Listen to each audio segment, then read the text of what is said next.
ఏకగ్రీవంగా పాస్ చేయడానికి సహకరిస్తాం. అయితే నేను ఒకటే సభానాయకుడికి నేను కోరేది, సార్ మా ట్రాక్ రికార్డు ఉంది.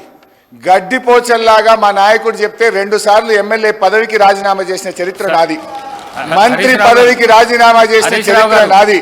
కానీ మీరు మా ఉద్యమ స్ఫూర్తిని ఈ రకంగా అవమానపరిచేది సభ రికార్డు నుంచి తొలగించాలని మిమ్మల్ని కోరుతున్న అధ్యక్ష. కేసీఆర్ గారిని రమ్మంటుండ్రు. కేసీఆర్ గారు చావు నోట్లో తలబెట్టి కానే కాదని తెలంగాణ తెచ్చిండు. కేసీఆర్ ఎందుకు?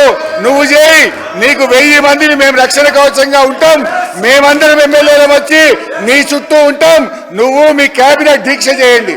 ఆనాడు దొడ్డుబాట్లు కేంద్రం కొనకపోతే మేమందరం ప్లీజ్ కూర్చోండి, ప్లీజ్ కూర్చోండి, ప్లీజ్ కూర్చోండి, ప్లీజ్ కూర్చోండి, ప్లీజ్ కూర్చోండి, please please please please please please please.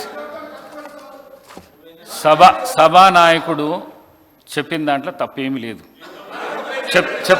నేను చెప్తా వినండి.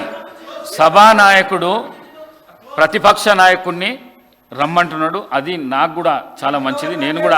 నేను కూడా పేపర్లో కూడా చెప్పిన, టీవీలలో కూడా చెప్పిన, సభానాయకుడు వస్తే సభకు చాలా గౌరవం పెరుగుతుంది, వారిచ్చిన సూచనలను సలహాలను తీసుకుంటామని చెప్పేసి నేను కూడా చాలాసార్లు చెప్పిన. అదే మాట వారి నోటి నుంచి చెప్పిండ్రు.